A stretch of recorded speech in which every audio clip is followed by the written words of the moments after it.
কেউ বলল আওয়ামী লীগকে মাফ করে দিয়েছি, উদ্দেশ্য যাতে তাদের ভোট পাওয়া যায়। আর কেউ বলল আমাদের উচিত নয় আওয়ামী লীগকে নিষিদ্ধ করা, উদ্দেশ্য ওদের ভোট পাওয়া। কথা বলেন ঠিক কিনা? আমি বলতে চাই আওয়ামী লীগকে এমন ভাবে দাফন করতে হবে, আওয়ামী নামে নয়, কাগজের কলমে যারা আওয়ামী লীগ ছিল ভবিষ্যতে বাংলাদেশে ওরা কোনো দল করে নেতৃত্বে আসতে পারবে না। এই জাতির এটা প্রথম কর্মসূচি হওয়া চাই। 2 নম্বর,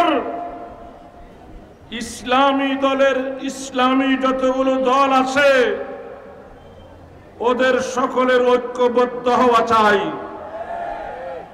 কিভাবে ঐক্যবদ্ধ হবেন পথ আপনারা বের করুন। জাতি ঐক্যবদ্ধতা চায়।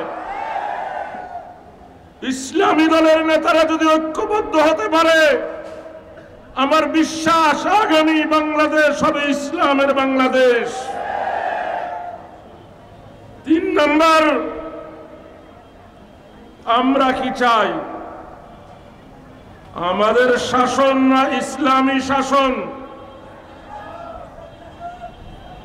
কথা বলেন। আমরা কি চাই? আমাদের শাসন না ইসলামী শাসন? যদি আমরা ইসলামী শাসন চাই, যাদের ইসলাম প্রশ্নবিদ্ধ তাদের সঙ্গে ঐক্য হতে পারে না। কথা বলেন। যাদের ইসলাম নিখুঁত ওদের সমন্বয়ে যেই ঐক্য হবে, ওই ঐক্যের মাধ্যমে ইসলাম প্রতিষ্ঠা হবে। 4 নম্বর,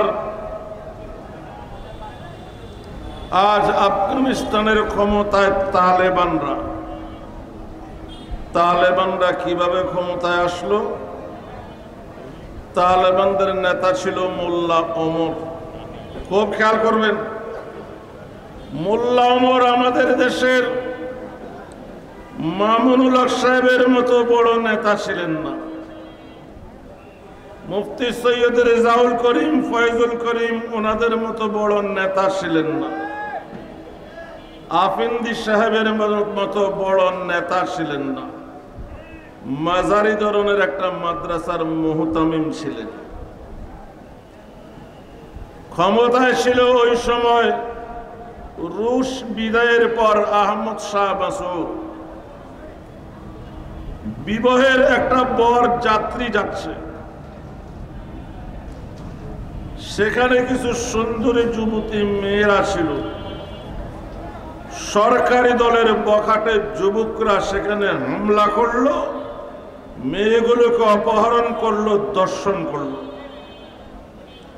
মোল্লা ওমরের মাদ্রাসার ছাত্ররা মোল্লা ওমরের নেতৃত্বে প্রতিহত করলো। খুব খেয়াল করেন,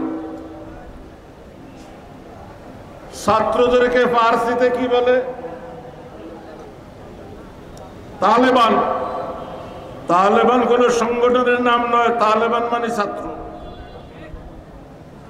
ছাত্ররা সেখানে ওদেরকে প্রতিহত করলো আর ঘোষণা দিল, সারা আফগানিস্তানের সকল মাদ্রাসার ছাত্ররা তোমরা ঐক্যবদ্ধ হও, যেখানে অপরাধ সেখানে পাকড়াও। সারা দেশের ছাত্ররা ঐক্যবদ্ধ হলো অপরাধের বিরুদ্ধে। অল্প দিনের মাধ্যমে তাদের হাতে দেশ চলে আসলো। কথা বলেন। 5 বছর দেশ চালালো ইসলামের শরিয়া মতে। আমেরিকার টুইন টাওয়ার পেন্টাগনের হামলাকে কেন্দ্র করে আমেরিকা আগ্রাসন চালালো আফগানিস্তানে। খুব খেয়াল করেন, প্রতিটা শব্দের তাৎপর্য আছে। 19 বছর পৃথিবীর সুপার পাওয়ারের সঙ্গে তালেবানরা লড়াই করেছে, কোন না আহালকে সাথে রাখে নাই। কথা বলেন না কেন? 100 তালেবান দেওবন্দি কওমি তালেবানরা 19 বছর পৃথিবীর সুপার পাওয়ারের সঙ্গে লড়াই করেছে, ওই লড়াইকে শক্তিশালী করার জন্য, জিতার জন্য কোনো না আহালকে সাথে রাখে নাই। আল্লাহ তাদেরকে 19 বৎসর পরে বিজয় দান করেছেন।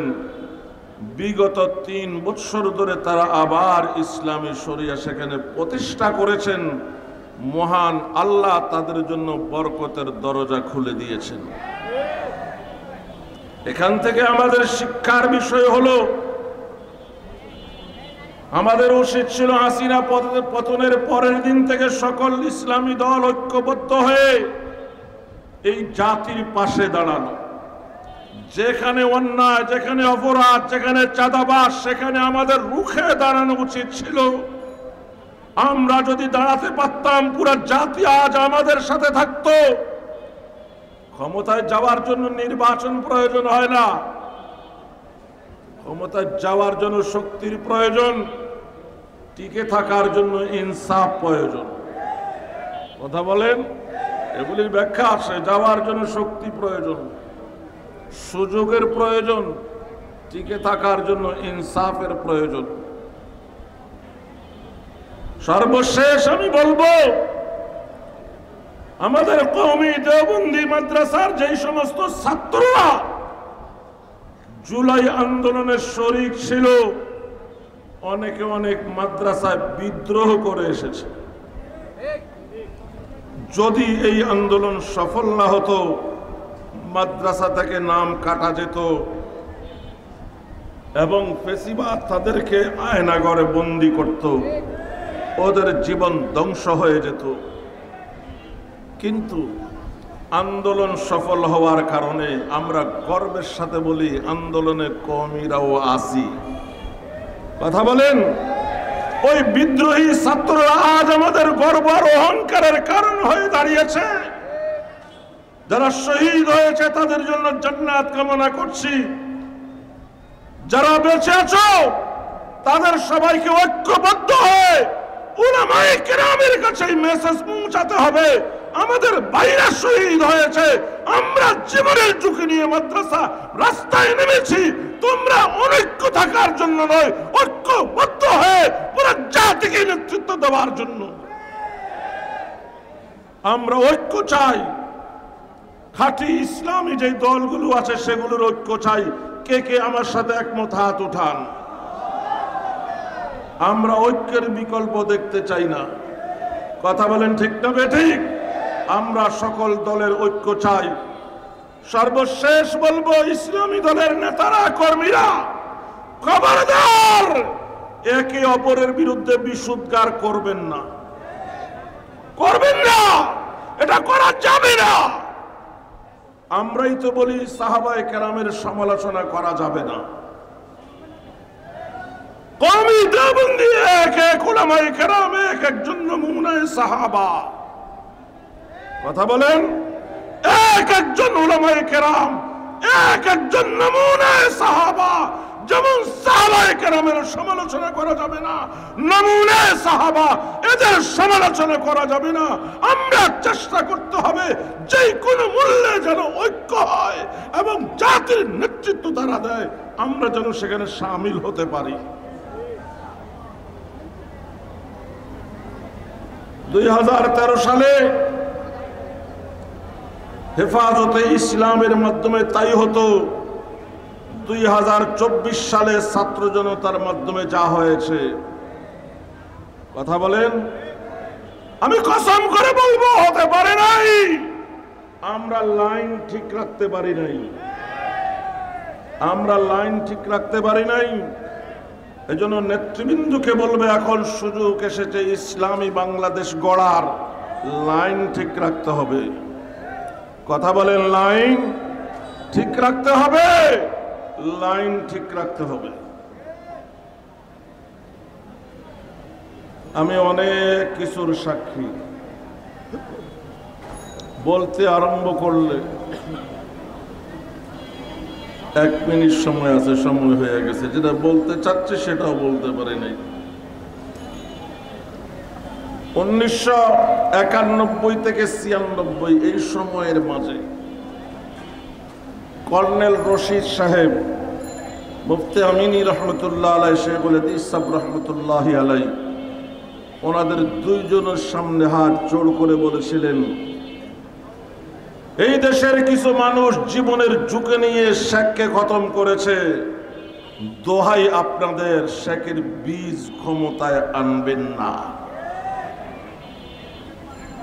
যদি আনেন তাহলে তার মাসুল দিতে হবে। কিন্তু 1996 সালে আমাদের ভাষা ছিল বিএমপি ঠেকাও, মানে আওয়ামী লীগকে আনো। আওয়ামী লীগ আসার সেই খেসারত আগে 5 বছর, পরে 16 বছর, 21 বছর এই জাতিকে দিতে হয়েছে। অতএব এমন কোন পথ গ্রহণ করা যাবে না যাতে আওয়ামী লীগ আবার আসার সুযোগ পায়। কথা বলেন। আবার সতর্ক করেছেন কর্নেল রশিদ, আমি সে ঘটনায় সাক্ষী ছিলাম। জানি না কতদিন বেঁচে থাকবো। আজকের এই মঞ্চ থেকে পুরো জাতিকে লক্ষ্য করে বলছি, এমন কোনো পথ খোলা রাখা যাবে না যাতে আওয়ামী লীগ আবারও আসার সুযোগ পায়। আল্লাহ আমাদেরকে কথাগুলো বুঝার, মানার তৌফিক দান করেন। আমিন। ওয়া আখিরু দাওয়ানা আলহামদুলিল্লাহি রাব্বিল আলামিন। ইসলাম এন্ড ভোকাল, সত্যের আলো ছড়াই প্রাণে প্রাণে।